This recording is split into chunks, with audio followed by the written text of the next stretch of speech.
السلام عليكم ورحمة الله وبركاته. الحمد لله نحمده ونستعينه ونستغفره ونعوذ بالله من شرور أنفسنا ومن سيئات أعمالنا. من يهده الله فلا مضل له ومن يضلل فلا هادي له. ونشهد أن لا إله إلا الله وحده لا شريك له. ونشهد أن سيدنا ومولانا محمدا عبده ورسوله. اللهم صل على سيدنا مولانا محمد طب القلوب ودوائها وعافية الأبدان وشفائها ونور الأبصار وضيائها وعلى آله وصحبه وسلم. أما بعد فقد قال الله تعالى في القرآن العظيم الفرقان المجيد: أعوذ بالله من الشيطان الرجيم. بسم الله الرحمن الرحيم. يا أيها الذين آمنوا اتقوا الله حق تقاته ولا تموتن إلا وأنتم مسلمون. قال النبي صلى الله عليه وسلم: المسلم من سلم المسلمون من لسانه ويده، أو كما قال عليه الصلاة والسلام. صدق الله العظيم وصدق رسوله النبي الكريم. سبحانك لا علم لنا إلا ما علمتنا إنك أنت العليم الحكيم. رب اشرح لي صدري ويسر لي أمري واحلل عقدة من لساني يفقهوا قولي. إن أريد إلا الإصلاح ما استطعت وما توفيقي إلا بالله. புகழ் அனைத்தும் அல்லாஹ் ஒருவனுக்கு உரித்தாகட்டுமாக. ஸலாத்தும் கருணையும் சலாம் என்னும் ஈரேற்றமும் ஈருலக சர்தார் எம்பெருமானார் ரசூலே கரீம் ஸல்லல்லாஹு அலைஹி வஸல்லம் அவர்கள் மீதும் அவர்களுடைய அடிச்சுவடுகளை கடுகளவும் பிசகாது வாழ்ந்து வந்த உத்தம சத்திய சஹாபாக்கள், தாபிஈன்கள், தபா தாபிஈன்கள், நபிமார்கள், வலிமார்கள், ஷஹீதுகள் மற்றும் நம் அனைவர்கள் மீதும் ஏனைய இஸ்லாமியர்கள் மீதும் என்றென்றும் நிலவட்டுமாக. ஆமீன். பெருமிற்கும் பெரும் மதிப்பிற்கும் உரிய பெரியோர்களே, அல்லாஹ்வின் நேரடியார்களே, அல்லாஹ் ஜல்ல ஷானஹு வ தஆலாவின் பெரும் கிருபையினால் புனித ரமலான் மாதத்தை அடைந்து 18ஆம் நாள் தராவீகை நிறைவு செய்து அமர்ந்திருக்கிறோம். அல்ஹம்துலில்லாஹ். இதுவரை உடல் ஆரோக்கியத்தை தந்து அமல் செய்ய வாய்ப்பளித்த அல்லாஹ் ஜல்ல ஷானஹு வ தஆலா இனிவரும் காலங்களிலும் முழுமையான உடல் ஆரோக்கியத்தோடு அதிகம் நல்ல அமல்கள் செய்த நல்லவர்கள் கூட்டத்தில் அல்லாஹ் நம் அனைவர்களையும் சேர்த்தல் புரிவானாக. ஆமீன்.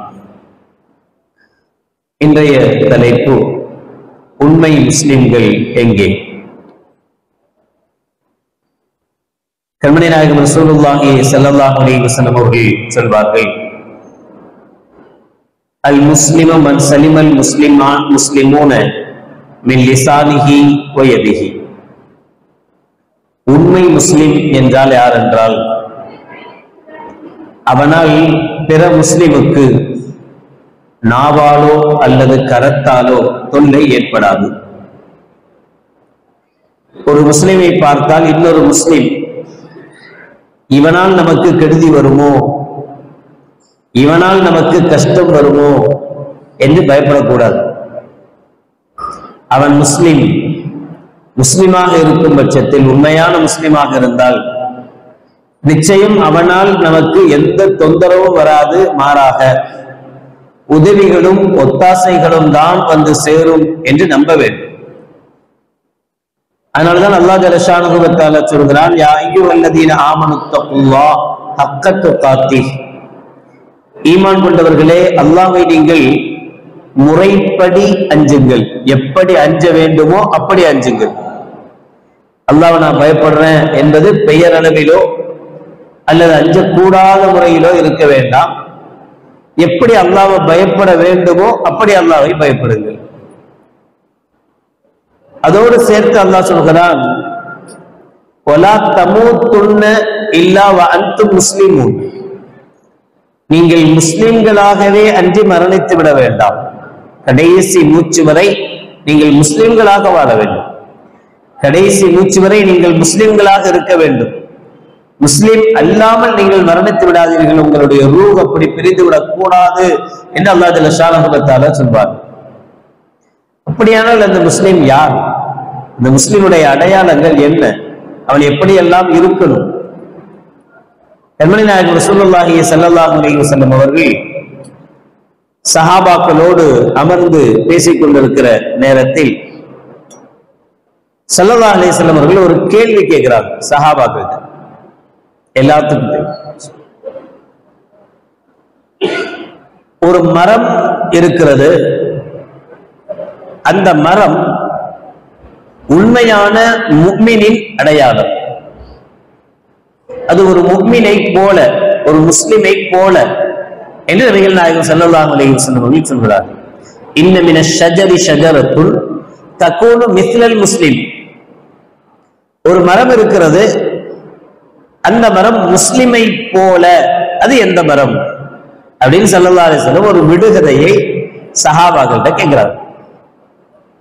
எல்லாருமே தெரியல, சும்மாவே உட்கார்ந்து இருக்காங்க. ஸல்லல்லாஹு அலைஹி வஸல்லம் அவர்கள் உங்களுக்கு தெரியலையா? ஆமா தெரியல. யார சொல்லலாம், நீங்களே பதில் சொல்லுங்க அப்படின்னு சொன்ன பிறகு ஸல்லல்லாஹு அலைஹி வஸல்லம் அவர்கள் சொன்னார்கள், வஹியன் நஹ்லா, அது பேரித்த மரம் என்று நபிகள் நாயகம் ஸல்லல்லாஹு அலைஹி வஸல்லம் அவர்கள் அந்த விடுகதை கொண்டான பதிலையும் சொல்றாங்க. இதை கேட்ட பிறகு அப்துல்லாஹ் இப்னு உமர் ரலியல்லாஹு தஆலா, உமர் ரலியல்லாஹு தஆலாவுடைய மகனார் அப்துல்லாஹ் இப்னு உமர் ரலியல்லாஹு தஆலா வீட்டுக்கு வந்த பிறகு அத்தாட்ட சொல்றார், ஸல்லல்லாஹு அலைஹி வஸல்லம் அவர்கள் கேட்ட உடனேயே எனக்கு அந்த மரம் பேரித்த மரம் தான் அப்படின்னு பதில் எனக்கு தெரிஞ்சிச்சு. நான் சொல்லலாம்னு நினைச்சேன், ஆனா சொல்லல. உமர் ரலியல்லாஹு தஆலா கேட்டாங்க, ஏன் சொல்ல வேண்டியது தானே, எல்லாத்துக்கும் பொதுவா தானே ஸல்லல்லாஹு அலைஹி வஸல்லம் கேட்டாங்க, யாருக்கு தெரியும் தானே கேட்டாங்க, அப்ப நீ சொல்ல வேண்டியதானே, உனக்கு தெரிஞ்சிருந்தா நீ சொல்லியிருக்க வேண்டியது தானே சொன்னாங்க. அப்ப அப்துல்லாஹ் இப்னு உமர் ரலியல்லாஹு தஆலா சொன்னாங்க, இல்ல நான் சின்ன வயசு சின்ன பையன், எல்லாம் பெரியவங்க எல்லாம் உட்கார்ந்து இருந்தீங்க, அபூபக்கர் சித்திக் ரலியல்லாஹு தஆலா பார்த்தேன் யோசிச்சுட்டு உட்கார்ந்துட்டு இருந்தாங்க, உங்களை பார்த்தேன் நீங்களும் யோசிச்சு உட்கார்ந்துட்டு இருந்தீங்க, பெரும் பெரும் சஹாபிகள் நீங்களாம் பெரும் பெரும் ஆட்கள் உட்கார்ந்து இருக்கீங்க அந்த சபையில. அந்த சபையில ஸல்லல்லாஹு அலைஹி வஸல்லம் ஒரு கேள்வி கேட்கிறாங்க, எனக்கு இப்படி இந்த பதில் இருக்குமோ என்கிற நினைப்பு இருக்கு, ஆனா அதுதான் கன்ஃபார்மான்னு தெரியாதுல்ல, அதை சொன்னாதானே தெரியும். ஒருவேளை நீங்கள்லாம் பெரியவங்க இருக்க நான் போய் அந்த பதிலை சொல்லி அது ஏதாவது இடக்கு முடக்க ஆயிடக்கூடாதுங்கிறதுனால எனக்கு அந்த பதில் உதிச்சது தெரிஞ்சது, ஆனாலும் நீங்கள்லாம் இருக்கீங்கன்னு நான் பதில் சொல்லாம இருந்தேன் அப்படின்னு அப்துல்லாஹ் இப்னு உமர் ரலியல்லாஹு தஆலா சொன்னப்ப உமர் ரலியல்லாஹு தஆலா சொல்லினாங்க, ஒருவேளை நீ சொல்லி இருந்தால், நீ அந்த பதிலை சொல்லி இருந்தா நான் ரொம்ப சந்தோஷப்பட்டிருப்பேன். ஒரு அத்தாக்கு அதை விட வேற, டேய் டேய் டேய் அந்த பிள்ளைங்களை நிப்பாட்டிட்டு வேற ஏதாவது பெரியவங்க கூட. உமர் ரலியல்லாஹு தஆலா சந்தோஷம் தாங்க முடியல. பரவாயில்ல, ஸல்லல்லாஹு அலைஹி வஸல்லம் கேட்ட ஒரு கேள்விக்கு யாருக்குமே பதில் தெரியாம இருந்தப்ப உனக்கு பதில் தெரிஞ்சிருக்கு, நீ சொல்லி இருக்கலாமே, நீ சொல்லி இருந்தா நான் ரொம்ப சந்தோஷப்பட்டிருப்பேன் என்று ஹஜ்ரத் உமர் ரலியல்லாஹு தஆலா சொன்னாங்க.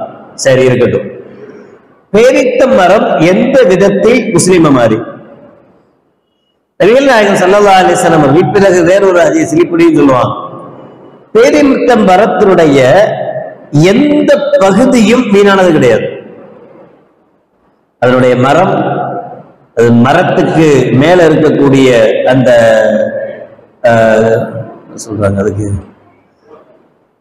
பட்டை, மரத்துக்கு மேல ஒட்டி இருக்கிற பட்டை, அதனுடைய இலைகள், அதனுடைய குலை, அந்த குலை காயாக இருக்கிற சந்தர்ப்பத்தில் அந்த காய் அரைக்காயா மாறினா அது ஒரு டேஸ்ட், அந்த அரைக்காய் கொஞ்சம் பழுத்தா அது ஒரு டேஸ்ட், பழம் நல்ல கனிஞ்சா அது ஒரு டேஸ்ட்.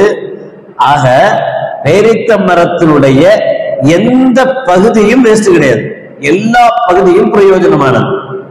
இதை சொல்லிட்டு ஸல்லல்லாஹு அலைஹி வஸல்லம் இது முஸ்லிமுக்கு ஒப்பானது அப்படின்னு சொல்றாங்க. அப்படின்னா என்ன அர்த்தம்? ஒரு முஸ்லிம் எல்லா வகையிலும் நல்லவனா இருக்கணும், எல்லா வகையிலும் அடுத்தவனுக்கு பிரயோஜனம் உள்ளவனா இருக்கணும், எல்லா வகையிலும் எந்த விதத்தில் பார்த்தாலும் அவனுடைய பார்வை அடுத்தவங்களை கொல்லக்கூடாது, அவனுடைய பேச்சு அடுத்தவர்களை காயப்படுத்தக்கூடாது, அவனுடைய வியாபாரம் அடுத்தவர்களுக்கு நஷ்டத்தை ஏற்படுத்தக்கூடாது. இப்படி ஒவ்வொன்றும், அவனுடைய ஒவ்வொரு செயலும், அவனுடைய ஒவ்வொரு அசைவும் அது எப்படித்தான் இருக்கணும்? பிறருக்கு நலம் வாய்ந்ததாக, பிறருக்கு நல்லது செய்யக்கூடியதாகத்தான் இருக்கணுமே தவிர அவனுடைய எந்த செயலும் அடுத்தவர்களுக்கு தீங்கிழைக்கக்கூடியதாக, அடுத்தவர்களுக்கு தொந்தரவு கொடுக்கக்கூடியதாக இருக்கக்கூடாது என்று கண்மணி நாயகம் ரசூலுல்லாஹி ஸல்லல்லாஹு அலைஹி வஸல்லம் சொல்வார்கள். எங்கெல்லாம் பிறருக்கு தொந்தரவு கொடுக்க கூடாதுன்னு சொல்றாங்களோ ஹதீஸ்கள்ல பார்த்தா அந்த இடங்களில் எல்லாம் அதிகபட்சம் அல் முஸ்லிம் என்கிற வார்த்தையை நபிகள் நாயகம் ஸல்லல்லாஹு அலைஹி வஸல்லம் பயன்படுத்துறார். ஒரு முஸ்லிம் தன்னுடைய வீட்டை அடுத்த வீட்டுக்கு காற்று புகாதபடி கட்ட மாட்டான். என் இடம் தான், அதுதான பிரச்சனையே வருது. நம்ம இடம், நமக்கு சொந்தமான இடம், நமக்குன்னு ஒரு 2400 ஸ்கொயர் ஃபீட் இருக்குல்ல, அந்த இடத்துல நமக்கு உண்டான இடம் தான். பக்கத்துல எங்கேயும் ஒரு வீடு இருக்கு, எங்கேயும் ஒரு வீடு இருக்கு.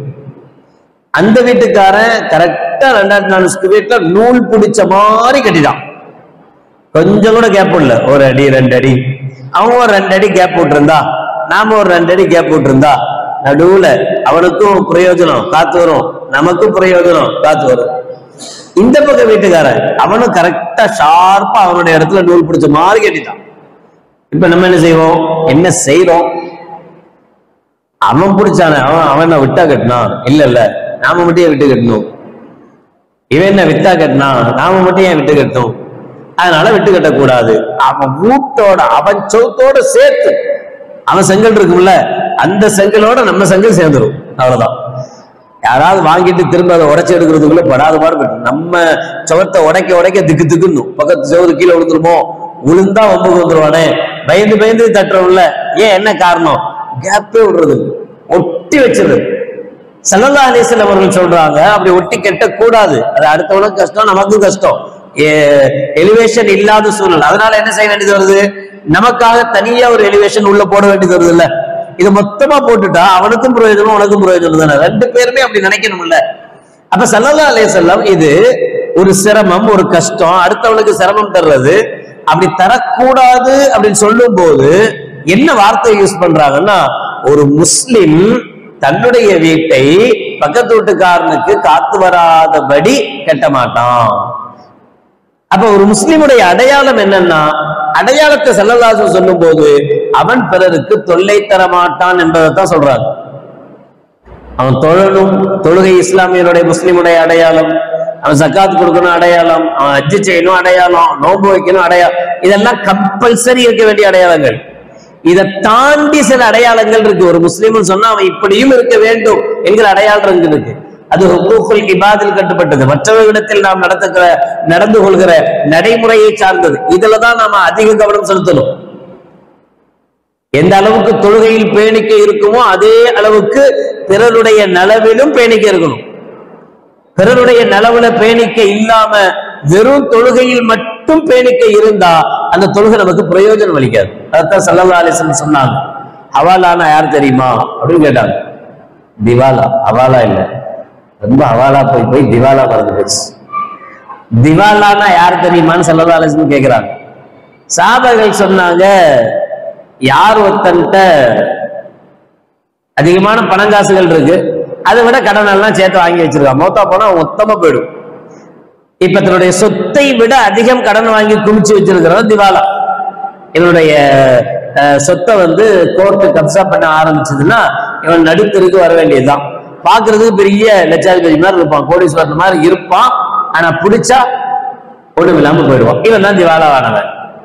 நபிகள் நாயகம் ஸல்லல்லாஹு அலைஹி வஸல்லம் சொன்னாங்க, இவனாச்சும் பரவாயில்ல, இவனை விட மோசமான ஒரு திவாலா இருக்கான், இவனை விட மோசமான ஒரு திவாலா இருக்கு. அவன் யாருன்னா, நாளை மறுமையில அமல்களோடு வருவான். இவன் எல்லாமே இருக்கும், தொழுகை இருக்கும், நோன்பு இருக்கும், சக்காத் இருக்கும், ஹஜ் இருக்கும், மாசம் மாசம் உம்ரா இருக்கும், ரமலான்ல உம்ரா இருக்கும், அல்லாஹ் நோன்பு மாசத்துல ஜகாத்து சதக்கா அள்ளி கொடுத்திருப்பார். அவ்வளவு நன்மை அவர்த்த இருக்கும், அவ்வளவு நன்மையோட வருவார். பயங்கரமா அதான் நேர சொர்க்கத்துக்குள்ள போயிடலாம், அந்த அளவுக்கு நன்மை. ஆனா அவர் நிற்பாரு, கேள்வி கணக்கு ஆரம்பிக்கும் போது ஒருத்தரா வருவாங்க. ஒருத்தர் ரிப்போர்ட் பண்ணுவார் அல்லாட்ட, யா அல்லாஹ் வேற எல்லாம் செஞ்சாரு, ஆனா என் பக்கத்து வீட்டுக்காரர் தான் அவர், எனக்கு பக்கத்து வீட்டுக்காரு, நான் வீட்டை விட்டு காலி பண்ணிட்டு ஓடினது காரணமே இந்த ஆள் தான். அவ்வளவு கஷ்டம் கொடுத்தாரு எனக்கு, அவ்வளவு பிரச்சனை கொடுத்தாரு. பையன் ஒருத்தர் இருந்தான், பயங்கரமான மகன். அவன் செல்ல புள்ள, அதனால அவன் என்ன செஞ்சாலும் ஆஜியார் கேட்பார். அவன் பாட்டை போட்டு அதுல விடுவான். ஹோம் தேட்டர் தின்னு தின்னு பறக்கும். வீட்டுக்குள்ள உட்கார கூட இப்படிலாம் சப்போஸ் இப்படிலாம் சொல்லுவார். அவர் என்னமோ ஒழுங்காதான் தொழுதாரு, அவர் என்னமோ சரியாத்தான் இருந்தாரு. ஆனா இவரால், இவருடைய குடும்பத்தால் எனக்கு வந்த பிரச்சனை, இவ்வளவு பிரச்சனை அப்படின்னு இவருடைய பிரச்சனைகளை சொல்லுவார். இல்ல அவர் ஏமாத்திட்டாரு, அவர் காசு வாங்கிட்டு, இப்படி என்னென்ன பிரச்சனை இருக்கோ சொல்லுவாங்க. சொன்ன உடனே அல்லாஹ் ஜல்ல ஷானஹு தஆலா அப்படியா, அப்ப இவர் நன்மையில இருந்து அவருக்கு கொஞ்சம் எடுத்து கொடுத்துருங்க, உனக்கு தேவையான அளவுக்கு நன்மை எடுத்து இங்க கொடுத்துடணும். பரவாயில்ல, நம்மள்ட்ட தான் பரக்கத்தா இருக்கு, என்ன கெட்டு போச்சு, கொடுங்க, எடுத்து கொடுத்துருவாங்க. அப்புறம் அடுத்தாள் வரும், அடுத்தாள் வரும், அடுத்தாள் வரும். இப்படியே லிஸ்ட் கூடிக்கிட்டே போகும். ஆளுங்க வந்துகிட்டே இருப்பாங்க. என்ன பிரச்சனை, இவருக்கு தொழுகை இல்லையா, இவர் ஒழுங்கா ஜகாத்து கொடுக்கலையா, ஹஜ்ஜுக்கு போலியா, நோன்பு வைக்க, எல்லாம் செஞ்சாரு, இவர்கிட்ட எல்லாமே இருந்தது. என்ன இல்ல, அடுத்தவங்கள்ட்ட முறையா நடந்துக்கல. அடுத்த முஸ்லீம்கிட்ட, பிற முஸ்லீம்கள்ட்ட முறையா நடந்துக்கல. அவனுக்காக அவனுடைய மனசு காயப்படுத்துற மாதிரி பல சந்தர்ப்பங்கள்ல பேசிட்டாரு. ஒவ்வொருத்தருடைய பார்வை அப்படி சுட்டு புசுக்கிற மாதிரி பார்த்தாரு. இதெல்லாம் சின்ன சின்ன விஷயங்கள் எல்லாம் மொத்தமா சேர்ந்து கொஞ்சம் கொஞ்சமா இவருடைய நன்மைகள் கொடுத்து கொடுத்து கொடுத்து எவ்வளோ பெரிய நன்மைகளோட, மலையளவு நன்மைகளோட வந்தாரோ அவ்வளவு நன்மை காலியாயிடும். ஆனா இன்னும் ரிப்போர்ட்ல உள்ளவங்க நிற்பாங்க கியூல. உங்களுக்கு என்ன, எனக்கு தான், எனக்கு அந்த பிரச்சனை, இந்த பிரச்சனை, ஆளாள் பிரச்சனை சொல்லுவாங்க. இப்ப கொடுக்கறதுக்கு நன்மை இல்ல, இப்ப என்ன பண்றது, அவர்கிட்ட இருக்கிற தீமையை வாங்கி இவர்கிட்ட கொடுத்துருவோம். நன்மை இல்லைல்ல, வேற என்ன பண்றது. சரி, அப்ப அந்த யார் ரிப்போர்ட் பண்ணாரோ அவருடைய நன்மையை வாங்கி இந்த பெரிய ஆஜியாரை கொடுத்துருவாங்க. பெரிய ஆஜியார் ரொம்ப நன்மைகளை கொண்டு வந்த ஆஜியார் அவ்வளவு நன்மையை கொடுத்துட்டு இப்ப பேபேன் மொத்தமா நிக்கிறார். சும்மா நிக்கல, பாவம் கொஞ்சம் கொஞ்சமா வரும். பாவம் கொஞ்சம் கொஞ்சமா வந்து கடைசியில நன்மையை கொண்டு வந்தார்ல, அதை விட பாவங்கள் அதிகமாகி அவர் தரதரவென நரகத்துக்கு இழுத்து செல்லப்படுவார் அப்படின்னு ஸல்லல்லாஹு சொல்லிட்டு, இவர் தான் உண்மையான திவாலா. காசு பணம் இல்லாதவன் அல்ல, பணம் காசு இல்லாதவன் திவாலா கிடையாது. உண்மையான திவாலா யாருன்னா, தான் சேர்த்து வச்ச ஒட்டுமொத்த நன்மைகளையும் இப்படியே கொஞ்சம் கொஞ்சமா கொடுத்துட்டு பிறருடைய கஷ்டங்களை வாங்கிட்டு உள்ள போறான்ல, அவன் தான் மிக மோசமான திவாலா என்று கண்மணி நாயகம் ரசூலுல்லாஹி ஸல்லல்லாஹு அலைஹி வஸல்லம் அவங்க சொல்லி காட்டுவாங்க.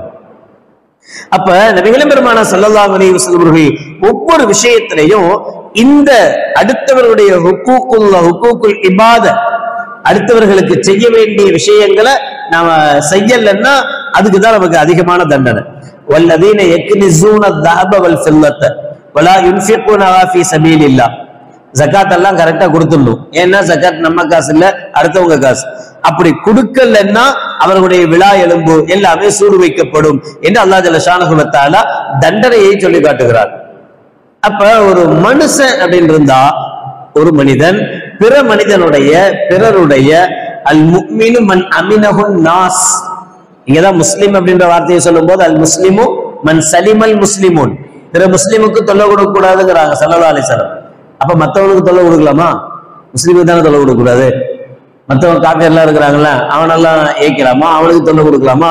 அவன் காசு அபகரிக்கலாமா?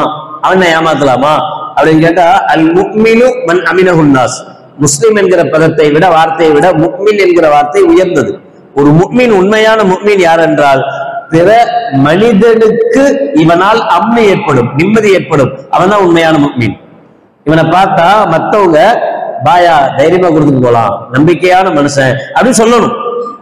அப்படி சொன்னா அவர் தான் உண்மையான முஃமின். யாரு பாயா தப்பி தவறி கொடுத்துறாரு, மோசமான ஆளு, ஏமாச்சிட்டு ஓடிடுவாரு, அவ்வளத்தையும் மொத்தமா சுத்திட்டு ஒண்ணு இல்லைன்னு போயிடுவாரு. பொதுவா அந்த சின்ன சின்னதா ஏமாத்துறவன்லாம் யார் யாரோ இருக்கான். பெருசு பெருசா லாட்டா ஏமாத்துறது யாரு அப்படின்னா நம்மள தான் இருக்கிறார். அதுல யாரு, ஏன்னா இவங்களை நம்பிதான் கொடுக்குறாங்க. பாய் ஏமாத்த மாட்டாரு, பாய் பண்ண மாட்டாரு அப்படின்னு நினைச்சு நம்பிதான் கொடுக்குறாங்க. கடைசியில மொத்தமா ஆப்போசிட் போயிடுறாரு. அல் முஃமினு மன் அமினஹுன் நாஸ், எந்த மனிதனையும் ஏமாற்றக்கூடாது.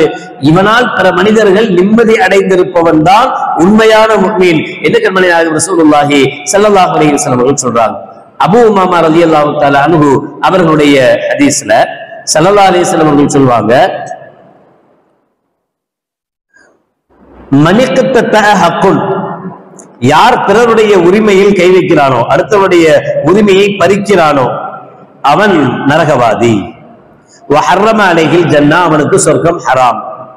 அப்ப ஒரு சஹாபி கேட்கிறார், வைன்கான ஷைஅன் யஸீரன் யா ரசூலல்லாஹ், யா ரசூலல்லாஹ் ஏமாத்துனது அப்படின்னு சொன்னது ஒரு சின்ன பொருளா இருந்தாலுமா அதுக்குமா அல்லாஹ் சொர்க்கத்தை ஹராமாக்கி நரகத்துல கொண்டு போய் போட்டுருவான், ஒரு சின்ன பொருள் கூட ஏமாத்த கூடாதா அப்படின்னு கேட்டப்ப ஸல்லல்லாஹு அலைஹி வஸல்லம் சொன்னாங்க, வயின் கலீபம் மின் அராக், அது ஒரு பல் துலக்குகிற பல்குச்சியாக, மிஸ்வாக்குன்னு சொல்றோம்ல, அது ஒரு பல்குச்சியாக மிஸ்வாக்காக இருந்தாலும் சரியே, அடுத்த மிஸ்வாக்க கூட எடுக்கக்கூடாது, அது தப்புதான்.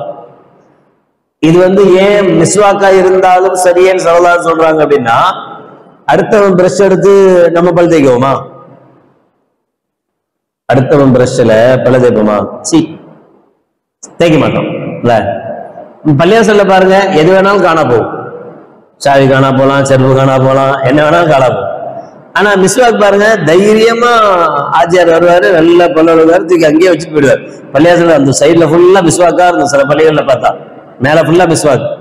என்ன தைரியம் அப்படின்னா கண்டிப்பா எவ்வளவு எடுக்க மாட்டான், யாரும் இதை நிறுத்தி மாட்டாங்க.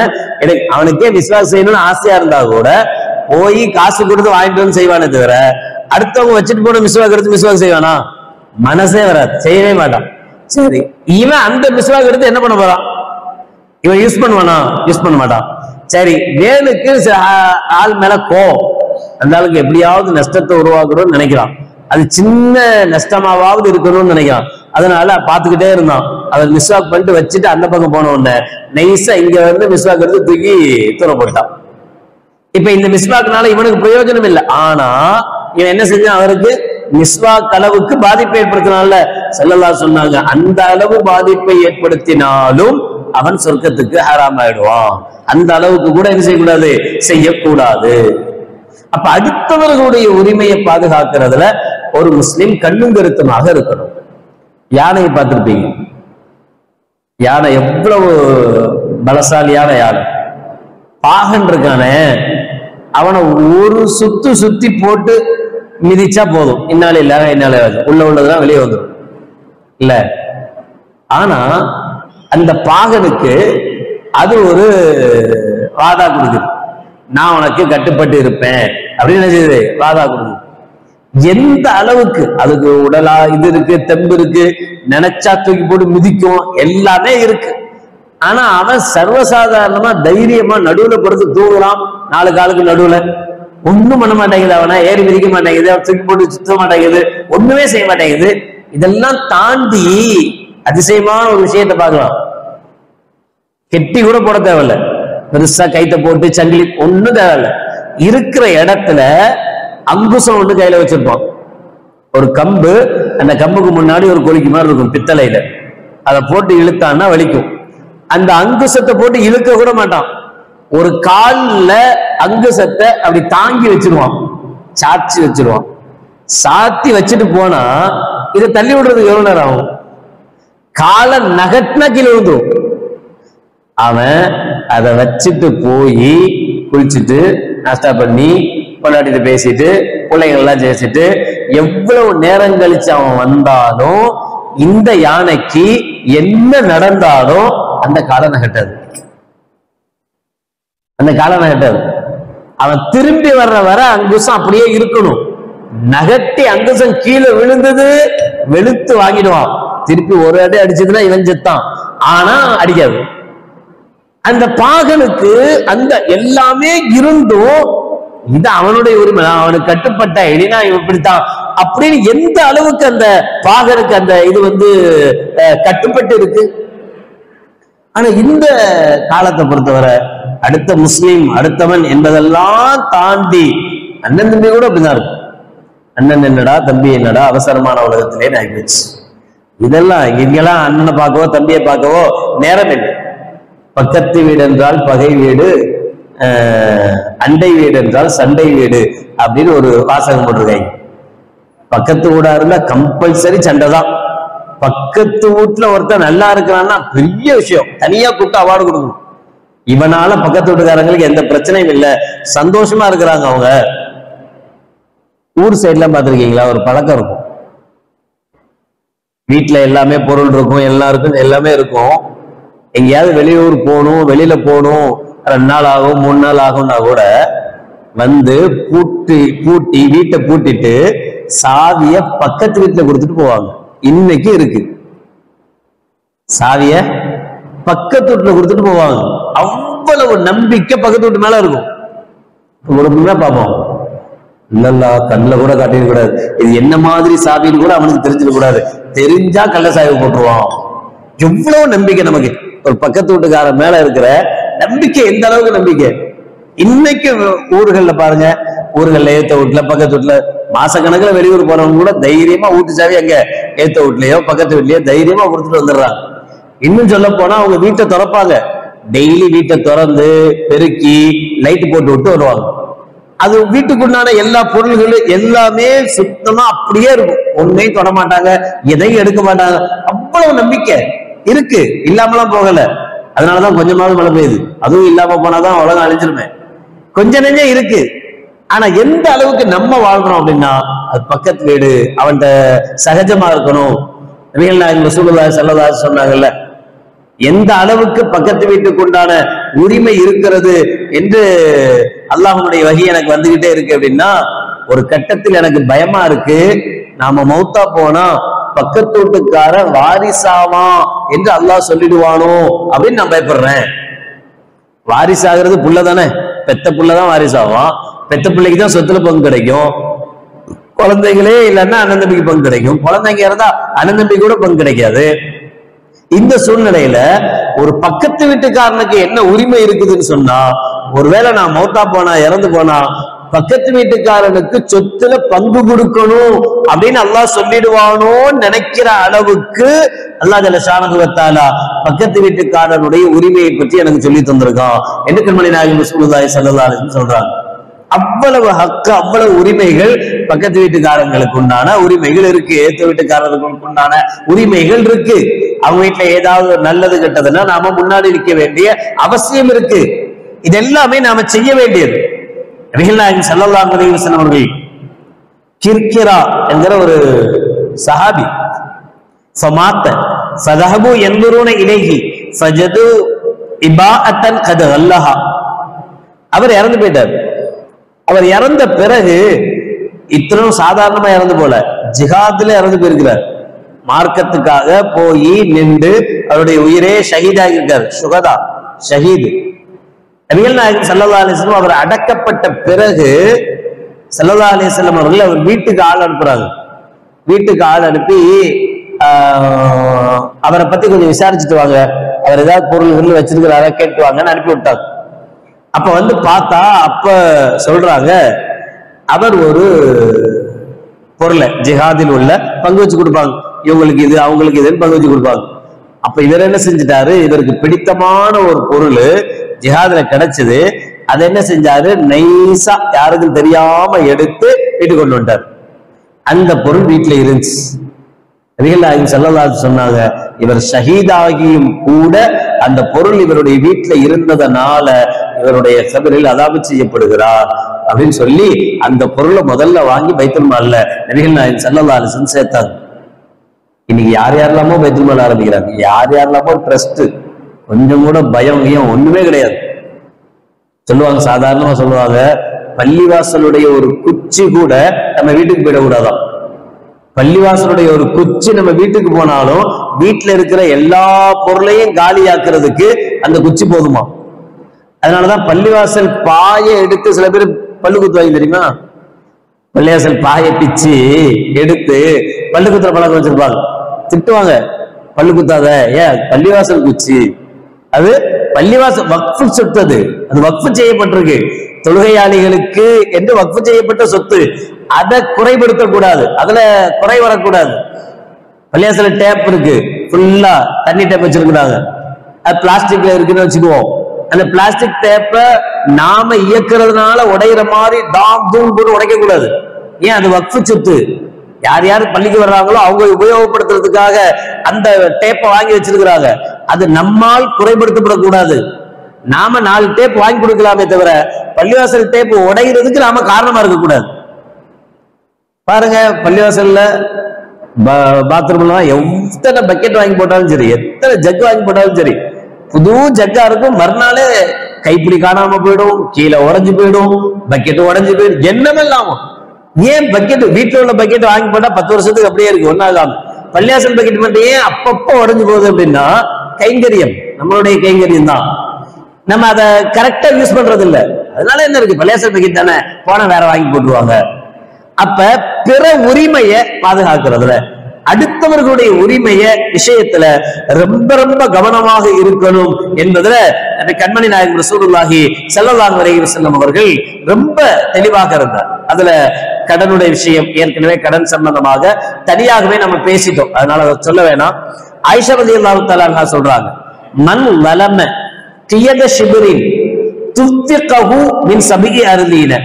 முஸ்லிமுடைய 1612வது ஹதீஸ்.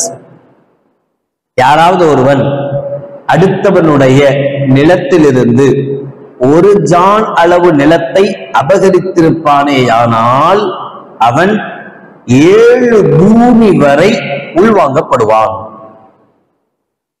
அப்படின்னா பூகம்பம் உள்ள போற மாதிரி, கபூர்ல கொண்டு போய் அடக்கப்பட்ட பிறகு இவன் அடுத்தவனுடைய சொத்தை ஆட்டையை போட்டிருந்தா, இவன் அடுத்தவனுடைய சொத்தை பெருசாலாம் தேவையில்லை, ரொம்பலாம் தேவையில்லை,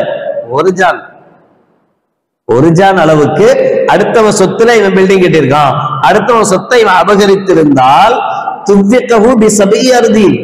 7 பூமி வரைக்கும் உள்ள உள்வாங்கப்படுவான். உள்ள அப்படியே போயிடுவானா, நல்லதா போச்சு, அப்படியாவது போய் உள்ள உட்காந்துக்கலாம் அப்படின்னு நினைக்கிறோமா? உள்வாங்கி திரும்ப வெளியில துப்பும், மேல வருவான், திரும்ப உள்ள வாங்குவான், திரும்ப மேல வரும். இப்படியே அவன் கியாமத் வரைக்கும் அதாபு செய்யப்பட்டு கொண்டே இருப்பான். இந்த அதாபு எதுக்காக? அடுத்தவனுடைய உரிமையிலிருந்து ஒரு ஜான் நிலத்தை அபகரித்ததற்காக ஏற்படக்கூடிய விஷயம். அல் முஸ்லிம் அகுல் முஸ்லிம், ஒரு முஸ்லிம், உண்மையான முஸ்லிம் என்பவன் இன்னொரு முஸ்லிமனுடைய சகோதரன். சகோதரன் சொல்றதுக்கு தான் பயமா இருக்கு, அதனாலதான் தைரியமா அடிச்சேன். அண்ணன் மாதிரி, என் தம்பி மாதிரி, எங்க அண்ணன் தம்பிகிட்ட உரிமை இல்லையா, ஒன்னடிக்க எனக்கு உரிமை இல்லையா, அப்படி ஆயிடுது. இப்போ உண்மையான சகோதரன்னா எப்படி இருக்கணும்? லா யஹூனுஹு, அவனை கேவலப்படுத்த கூடாது. ஒரு முஸ்லிம் இன்னொரு முஸ்லிமை கேவலப்படுத்த கூடாது. இப்ப கேவலப்படுத்துறதுக்கு என்ன வழி இருக்குன்னு தேடி அலைகிறோம். அதுவும் தேர்தல் காலம் வந்துருச்சு, கேட்கவே வேணாம், நமக்குள்ளதான் சண்டை. ஆமா, எல்லாமே பார்த்து சிரிக்கிற மாதிரி. அவன் முன்னாடி என்னென்னலாம் பேசினாரோ அதெல்லாம் வீடியோவா எடுத்து போட்டு, இங்க பாருங்கள், அவர் அப்படி சொன்னார், இவர் இப்படி சொன்னார், என்னமோ சொல்லிட்டு போறாரு. இப்போதைக்கு அவர் நிக்கிறாரு, அவருக்கு அதுல விரும்பினா போடுவோம், இல்லைன்னா விடுவோம். போட்டுட்டு போறதை விட்டுட்டு எப்படியெல்லாம் ஒரு முஸ்லிமை கேவலப்படுத்த முடியுமோ, அதுக்கு என்னென்ன வழிகள் இருக்கோ அதெல்லாம் தேடி அவன் முஸ்லிம் தான் தெரிஞ்சு அவனை இஹானா செய்யறது, அவனை கேவலப்படுத்துறது ஒரு முஸ்லிமுடைய அடையாளம் அல்ல. ஒரு தவற கண்டா அந்த தவற அவன்கிட்ட சுட்டி காட்டி, நீ பாரு இப்பெல்லாம் பண்றிய, பண்ணக்கூடாதுன்னு சொல்ற உரிமை நமக்கு இருக்கு. ஆனா என்ன செய்யக்கூடாது, அதை அடுத்தவங்கள்ட்ட சொல்லி கேவலப்படுத்துகிற உரிமை நமக்கு கிடையாது. அப்ப ஒரு உண்மையான முஸ்லிம் பிற முஸ்லிமை கேவலப்படுத்தக்கூடாது. வலா யக்திபுஹு, அவனை பொய்ப்படுத்தக் கூடாது. அவன் ஒரு உண்மையாளனாக அவனை மாத்துறதுக்கு நமக்கு என்ன முடியுமோ அதெல்லாம் செய்யணும். குல்லுல் முஸ்லிமி அலல் முஸ்லிமி ஹராமுன் இர்துஹு, ஒரு முஸ்லிம் இன்னொரு முஸ்லிமுடைய மானத்தை வாங்குவது ஹராம். அவனுக்கு அசிங்கப்படுத்துற மாதிரி, அவனுடைய மானம் போற மாதிரி நடந்து கொள்வது, அவனுடைய மரியாதையை குலைப்பது ஹராம், செய்யக்கூடாது. மாலுஹு, அவனுடைய சொத்தை அபகரிப்பது ஹராம். வதமுஹு, அவனை கொலை செய்து ரத்தம் ஓட்டுவது ஹராம். அப்ப எப்படி ஒரு முஸ்லிம கொலை செஞ்சா தப்போ, அதே மாதிரி ஒரு முஸ்லிமுடைய மான மரியாதையை வாங்குவதும் ஹராம்னு சொல்றாங்க ஸல்லல்லாஹு. ஏன்னா இந்த மூணையும் ஒன்னாதான் சொல்றாங்க. குல்லுல் முஸ்லிமி அலல் முஸ்லிமி ஹராமுன் இர்துஹு வ மாலுஹு வ தமுஹு. எப்படி அவனை கொலை செய்வது ஹராமோ, அதுபோல அவனுடைய சொத்தை அபகரிப்பதும் ஹராம், அதுபோல அவனுடைய மான மரியாதையை வாங்குவதும் ஹராம். மூணுமே ஒரே மாதிரியான தவறை சார்ந்தது. அப்ப ஒரு உண்மை முஸ்லிமுடைய அடையாளம் என்னன்னா, இவனால் பிற முஸ்லிமுக்கு எந்த விதத்திலேயும் தொல்லை இருக்க கூடாது. இன்னொன்று ஸல்லல்லாஹு சொல்லுவாங்க, அத்தக்வா ஹாஹுனா. அல்லாஹ் சொன்னான்ல, யா அய்யுஹல்லதீன ஆமனு தக்குல்லாஹ ஹக்க துகாத்தி, முறைப்படி நீங்கள் அல்லாஹ்வை அஞ்சுங்கள் சொல்றாங்கல்ல, அதுக்கு ஸல்லல்லாஹு சொல்ல அத்தக்வா ஹாஹுனா, இறையச்சம் என்பது இங்கே இருக்கு, உள்ளத்துல இருக்கு. பிஹஸ்பி இம்ரஇன் மினஷ் ஷர்ரி, அன் தஹ்கிர அகாஹுல் முஸ்லிம். ஒரு முஸ்லிம் கெட்ட முஸ்லிம் என்பதற்கு அடையாளம். உண்மை முஸ்லிம் எப்படி இருக்குன்னு பாக்குறோம்ல, ஸல்லல்லாஹு அலைஹி சொல்றாங்க அவன் உண்மையான முஸ்லிம் கிடையாது, அவன் கெட்ட முஸ்லிம் அப்படின்னு சொல்றதா இருந்தா, அவன் கெட்ட முஸ்லிம் என்பதற்கு அடையாளம் என்ன தெரியுமா? அன் தஹ்கிர அகாஹு, இவன் தன் சக சகோதரனை, சக முஸ்லிமை இவன் கேவலமாக நினைப்பதே இவன் மோசமான முஸ்லிம் என்பதற்கு போதுமானது. இவன் மோசமான முஸ்லிம் என்பதற்கு எதுவே போதும். இவன் அவனை பிடிச்சான், அவனை அடிச்சான், அவன்கிட்ட வாங்கினான், அவனை இதெல்லாம் தேவையில்லை. ஒரு முஸ்லிமை பத்தி தப்பா நினைச்சாலே இவன் மோசமான முஸ்லிம். அப்ப ஒரு முஸ்லிம், உண்மையான முஸ்லிம் என்பவன் என்ன கூட பண்ணக்கூடாது, பிற முஸ்லிமை தப்பா நினைக்க கூட கூடாது. ஆறாங்கலிமான ஒருத்தர் சொன்னாருன்னு பிடிச்சு தாம்தோடு பாடா படுத்தி அவரை பெரிய மனுஷன் பார்க்காம என்ன சொன்னார், எப்ப சொன்னார்? தேர்தல் காலம் கேட்கவே வேணாம்.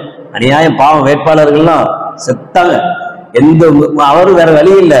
கோயிலுக்கு முன்னாடி போய் நிப்பாரு, அவன் ஏதாவது கெட்டினா அதை வாங்கிக்குவாரு, முன்னாடி தாம்தூன்னு பேசியிருப்பாரு. இப்ப அவனுக்கு அதே நிலைமைதான், அதே கோயில் முன்னாடி போய் நிக்கணும், அதே இதை கெட்டுவாங்க, அதே இங்க வாங்கிக்கணும், அப்படி வாங்கினாதான் ஓட்டு ஓடும், இல்லைன்னா உழாது.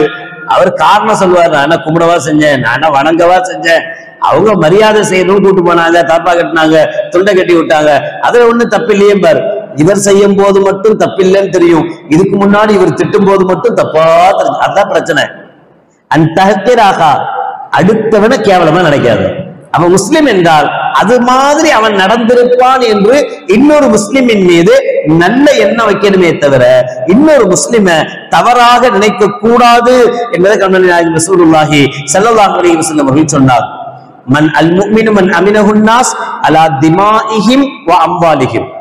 உண்மையான முஃமின் என்பவன் பிற முஃமின் இவனை பார்த்தா என் சொத்துக்கு இவனால் பாதுகாப்பு என்று நினைக்கணும், என் உயிருக்கு இவனால் பாதுகாப்பு என்று நினைக்கணும், அவன்தான் உண்மையான முஃமின் என்கிறார்கள் கண்மணி நாயகம் ரசூலுல்லாஹி ஸல்லல்லாஹு அலைஹி வஸல்லம்.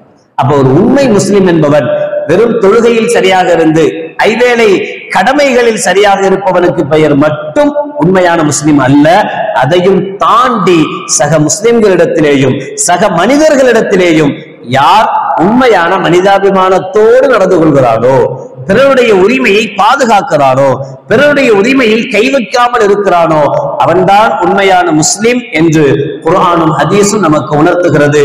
அந்த முஸ்லிமை தான் இந்த காலத்தில் காணோம். அவரைத்தான் இப்போ வளவிரிச்சு தேட வேண்டியதா இருக்கு. இந்த முஸ்லீம் எங்கேயாவது இருக்கிறாரா, இப்படி ஏதாவது ஒரு முஸ்லீம் கிடைக்க மாட்டாரா? அப்படி கிடைச்சிட்டாருன்னு வச்சுங்களேன், அவர் தான் இந்த காலத்து வலியுள்ளார். அவரு வலி, அவர் நேசர் அப்படிதான் சொல்றோம்.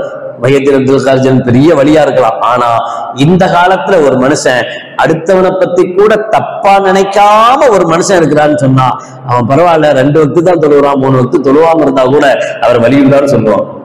அந்த அளவுக்கு ஹுக்கூக்குல் இபாத் முக்கியமா. ஒண்ணு எடுத்துக்காதீங்க. பாத்தீங்களா அஜத் என்னெல்லாம் எங்க போயிட்டா பாருங்க, கடமையே செய்யல, அவனை போய் வலியுள்ளான்றாரு, அப்படி நினைச்சிடாதீங்க.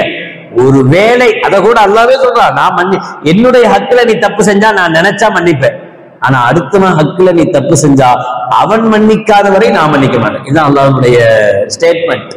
அவன் மன்னிக்கணும், நீ அவன் விஷயத்துல தப்பு பண்ணிருக்க, அவன் மன்னிக்காத வரை நான் மன்னிக்க மாட்டேன். இது அல்லாஹ்வுடைய ஸ்டேட்மெண்ட். அப்ப அவன்கிட்ட தான் நாம் என்ன செய்ய வேண்டியது, மன்னிப்பு கேட்க வேண்டியது. அதனால ஹுக்கூக்குல் இபாதுகள் விஷயத்தில் அல்லாஹ் ஜல்ல ஷானஹு வ தஆலா நம்மை பாதுகாத்து அனுமதிவானாக. இறுதி மூச்சு வரை அல்லாஹ் நம்மை உண்மையான முஸ்லிம்களாக வாழ்ந்து உண்மையான முஸ்லிம்களாக மரணிக்கும் பாக்கியத்தை அல்லாஹ் நம் அனைவர்களுக்கும் நசீபாக்கி தருவானாக. வாஹிரு தஅவானா அல்ஹம்துலில்லாஹி ரப்பில் ஆலமீன். பிஸ்மில்லாஹிர் ரஹ்மானிர் ரஹீம். அல்ஹம்துலில்லாஹி ரப்பில் ஆலமீன். اللهم صل على سيدنا مولانا محمد وعلى آل سيدنا مولانا محمد وبارك وسلم عليه. ربنا ظلمنا أنفسنا وإن لم تغفر لنا وترحمنا لنكونن من الخاسرين.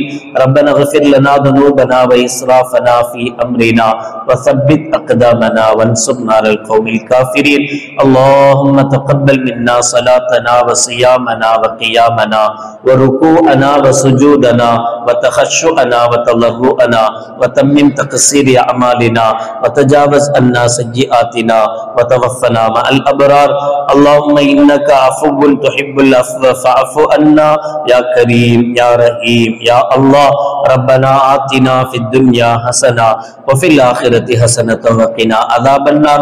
وصلى الله تعالى وسلم على خير خلقه سيدنا محمد وعلى آله وأصحابه أجمعين. سبحان ربك رب العزة عما يصفون وسلام على المرسلين والحمد لله رب العالمين. سبحان الله وبحمده سبحانك اللهم وبحمدك أشهد أن لا إله إلا أنت أستغفرك وأتوب إليك. سبحان ربك رب العزة عما يصفون وسلام على المرسلين والحمد لله رب العالمين. صلى الله على محمد صلى الله عليه وسلم. صلى الله على محمد صلى الله عليه وسلم. صلى الله على محمد يا رب صل عليه وسلم. السلام عليكم ورحمة الله وبركاته.